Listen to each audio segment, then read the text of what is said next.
2020 ఇంకా 2021 మనకి ఎప్పటికీ గుర్తుండిపోతాయి. వాటిని చీకటి రోజులుగా చెప్పుకోవచ్చు.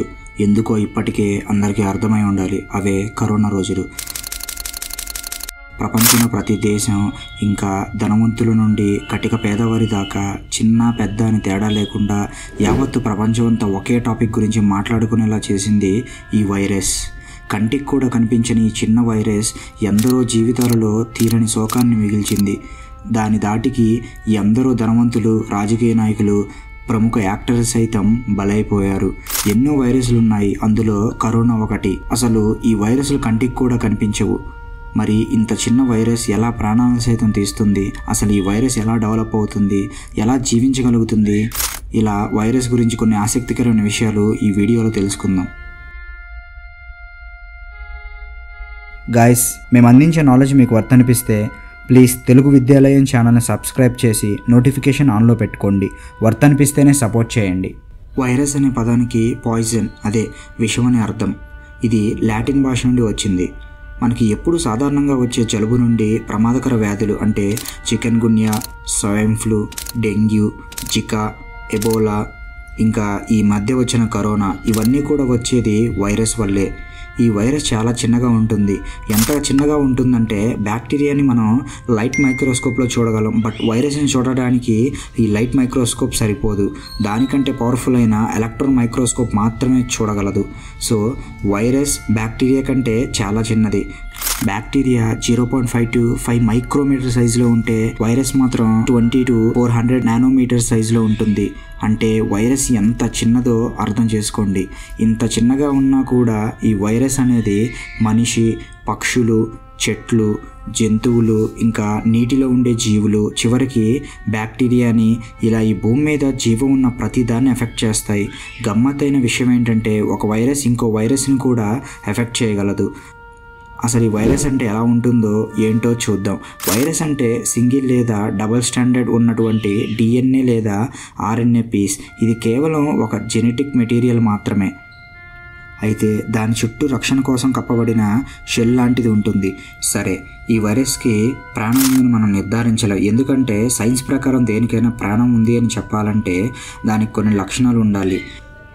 అవి ఏంటంటే, మనం ప్రాణం ఉందని చెప్పాలనుకుంటున్న దానిలో మెటబాలిజం జరిగి దానికదే ఎనర్జీ ప్రొడ్యూస్ చేసుకోగలగాలి. కానీ వైరస్లో ఈ ప్రాసెస్ ఏమీ జరగదు. రీప్రొడక్షన్ జరగాలి, కానీ వైరస్లో పునరుత్పత్తి జరగదు. కదలిక ఉండాలి, ఒక హోస్ట్ ఉండాలి. కానీ వైరస్ దానికదే కదలలేదు కూడా. ఇంకా శ్వాస తీసుకోవాలి, పెరుగుదల ఉండాలి. ఈ లక్షణాలు ఏవి వైరస్లో ఉండవు. ముఖ్యంగా చుట్టూ ఉన్న పరిసరాలను బట్టి పరిణామం చెందగలగాలి. అయితే కొంతమేరకు వైరస్లో ఈ లక్షణం ఉంది. వేరే హోస్ట్ సహాయంతో పునరుత్పత్తి అవుతుంది. కాబట్టి దీనికి ప్రాణం లేదని పూర్తిగా నిర్ధారించలేం. అలా అని ప్రాణం ఉందని కూడా చెప్పలేం. వైరస్ దానంతట అదే కదలలేదు. దూరిలాగా ఎటంటే అటు ఎగురుతూ వెళ్తుంది. మరి ఎలా ఇతరులకు వ్యాపిస్తాయి అంటే, ఎవరైనా తుమ్మినా, దగ్గినా, లేక ఈ వైరస్ ఉన్న వాటిని తాకి మళ్ళీ అవే చేతులతో కన్ను, ముక్కు, ఇంకా నోటి వంటి భాగాలను తాకినప్పుడు, అలాగే దోమలు వంటి వాటి ద్వారా కూడా ఒకరి నుండి వేరొకరికి వ్యాపిస్తాయి. సరే, ఈ వైరస్ పైన కొన్ని స్పైక్స్ లాగా ఉంటాయి. ఇవి కనెక్షన్ పిన్స్ లాగా అన్నమాట. శరీరంలో ప్రతి కణానికి రిసెప్టర్స్ ఉంటాయి. ఈ రిసెప్టర్స్ వైరస్కు ఉండే కనెక్షన్స్ లాంటి స్పైక్స్తో మ్యాచ్ అయితే ఆ కణం లోపలికి వైరస్ ప్రవేశించడానికి అనుమతిస్తుంది. దాని ద్వారా ఈ వైరస్ ఆ కణం లోపలికి ప్రవేశించగలుగుతుంది. ఎప్పుడైతే ఈ వైరస్ కణంలోకి ప్రవేశిస్తుందో ఇక పూర్తిగా కణం అంతా ఆక్రమిస్తుంది. దానిని పూర్తిగా అదుపులోకి తీసుకుంటుంది.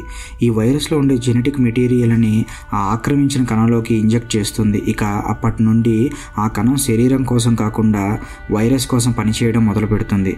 ఇక వైరస్ పునరుత్పత్తి కోసం ఆ వైరస్లోనే ఉండే DNA ఈ కణం సహాయంతో రెప్లికేట్ అవుతుంది. ఇలా ఇది కొన్ని లక్షల సంఖ్యలో విభజన చెందుతుంది. అలా వైరస్ ఆక్రమించబడిన ఆ కణం దానికదే తెలియకుండా శరీరంలో ఒక పెద్ద వైరస్ సైన్యాన్ని తయారు చేస్తుంది. కాబట్టి వైరస్ అనేది దానికదే రీప్రొడ్యూస్ అవ్వలేక హోస్ట్ సహాయంతో వృద్ధి చెందుతుంది. ఇలా ఆ కణంలో లక్షల కొద్ది విభజన జరిగి చివరికి ఆ కణం ఒక స్థాయికి చేరుకొని బ్లాస్ట్ అయిపోతుంది. అలా బ్లాస్ట్ అయి ఆ వైరస్ మిగతా కణాలకు వ్యాపిస్తుంది. ప్రతి కణంలో పునరుత్పత్తి జరిగి అవి పేలిపోతాయి. ఇక మిగతా కణాలకు వ్యాపిస్తూ వాటి సంఖ్య భారీగా విపరీతంగా పెరిగిపోతుంది. ఉంటుంది. ఇక విపరీతంగా పెరిగిపోయిన వైరస్ అన్ని కణాలను ఇంకా శరీర భాగాలను నాశనం చేయడం మొదలు పెడుతుంది. అయితే ఈ వైరస్ని కంట్రోల్ చేయడం చాలా కష్టం. ఉదాహరణకి ఒక మనిషికి జ్వరం వస్తే అతని శరీరంలోని వైరస్ విపరీతంగా పెరిగిపోయి 2-3 రోజులలోనే ఆ సంఖ్య కోట్లలోకి చేరుకుంటుంది. సరే, మన శరీరంలో బ్యాక్టీరియాని చంపడానికి యాంటీబయోటిక్స్ వాడితే సరిపోతుంది. ఎందుకంటే బ్యాక్టీరియా అనేది దేని మీద ఆధారపడకుండా స్వతంత్రంగా ఉంటుంది.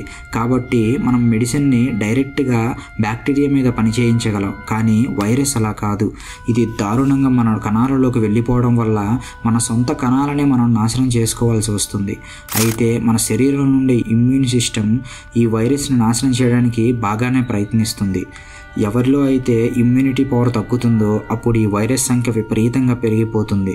ఇక ఇమ్యూనిటీ పవర్ కూడా ఏమీ చేయలేని పరిస్థితికి వెళ్ళిపోతుంది.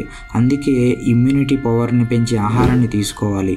కరోనా టైంలో ఈ ఇమ్యూనిటీ సిస్టమ్ ఇంకా ఇమ్యూనిటీ పవర్ గురించి మనం బాగా విన్నాం.